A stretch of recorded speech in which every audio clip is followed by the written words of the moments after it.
Welcome to part two of Do You Have a Healthy or an Unhealthy Relationship Mindset? Now, I told you in part one that all of those many failed relationships from the past cannot be all your fault. Now, anytime you're dealing with more than one person, everyone has to share in the blame, if you will. But what I would like for you to do with me today is to take the first step, and that is look back and determine what did you contribute to the relationship that could have been done differently or that could have been done better. Now, that's not to say that the outcome would have been any different, that you guys would still be together. That's not the point. The point is, if you are of a growth mindset, then it is time to grow from any of those mistakes and or things that you could have done differently or better.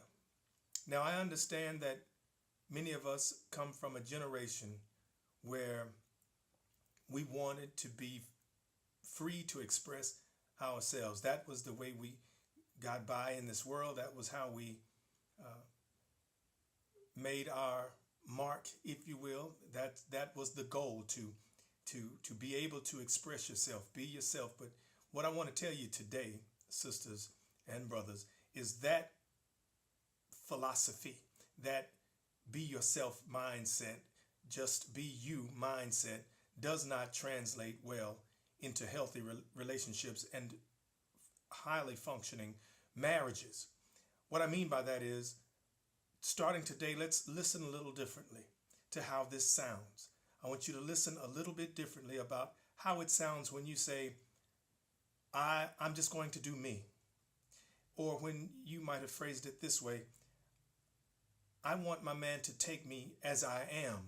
Now, on the surface, that sounds relatively harmless and it does not sound unreasonable. However, let me ask you this.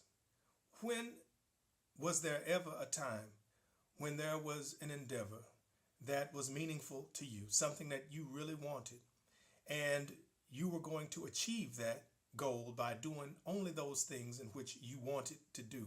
There has never been a time that you were able to do anything that would benefit you long term, that you were able to approach it with the mindset, I'm going to do only those things in which I want to do. In other words, whether we're talking about your education, whether we're talking about your career, or whether we're talking about your health, you cannot approach even those three categories of your life with the mindset of I'm only going to do those things that I want to do. So you're going to basically exercise only when you want to exercise in order to maintain good health. You're going to eat whatever you want to eat and think that you're going to be able to maintain good health. You know as well as I do, it does not work that way. You're going to study when you feel like it and still make good grades and still achieve your degrees and what have you, and your academic success. You know it doesn't work that way.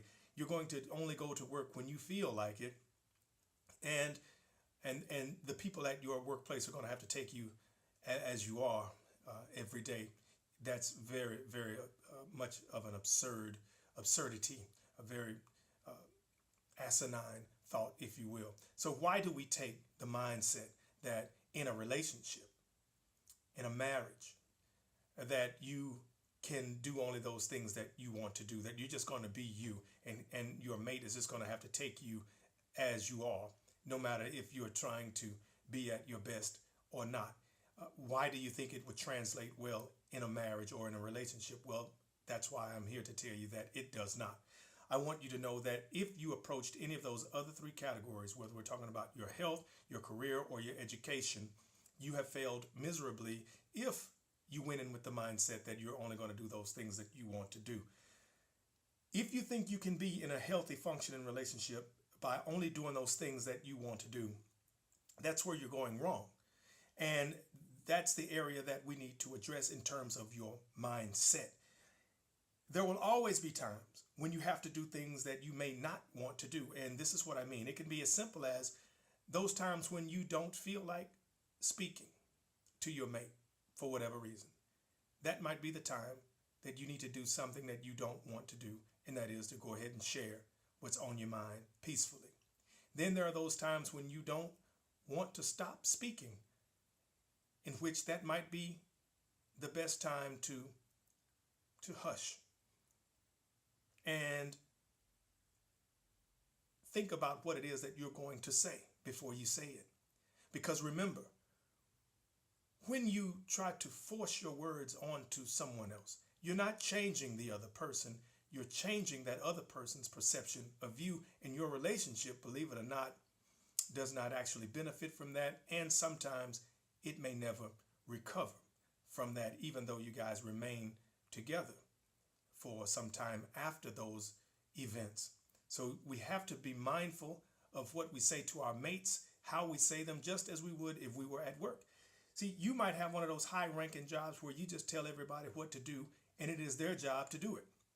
That may be what you're used to, but that doesn't work at home.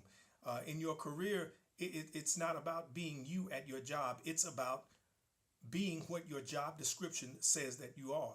Those are your responsibilities. Well, it's the same thing in a relationship and in a marriage. In a marriage, it's not about you being you. It's about you being married. And so I wanted to make sure that you understand that you being you does not translate completely into a healthy relationship or a healthy, high-functioning marriage. You will not be successful at your job, something that you might be pretty good at if you went in with the wrong mindset. And it's the same thing in relationships. If you approach it with the wrong mindset, even though you may have good intentions, even though you may have all these wonderful qualities and skills, it does not carry over. It does not translate into a healthy relationship or a high-functioning marriage. So let's do this, just to be fair.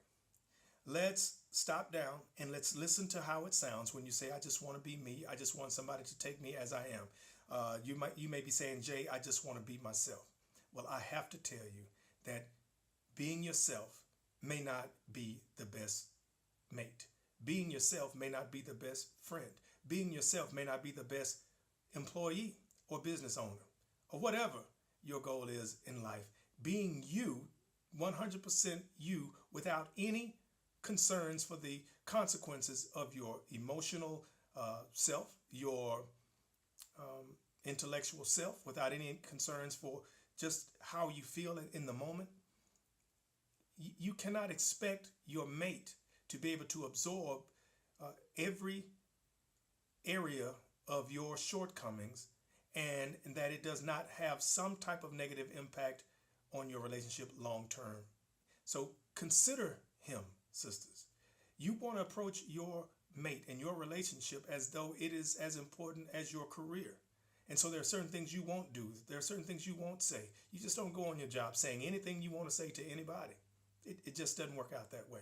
It's the same thing in your relationship. Brothers, you can't talk to your woman as if she's not the most important thing to you. You have to treat her as though she is the most important thing to you. And I know sometimes people get this attitude, hey, I don't need this job.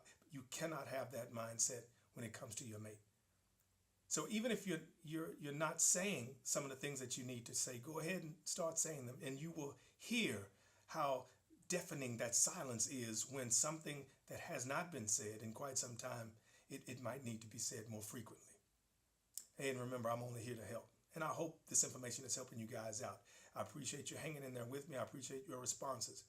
You know, I want you guys, the same thing I want for myself. I want you to be happy. I want you to be healthy. I want you to live a life of longevity and fulfillment. But above all these things combined, I wish you many, many blessings.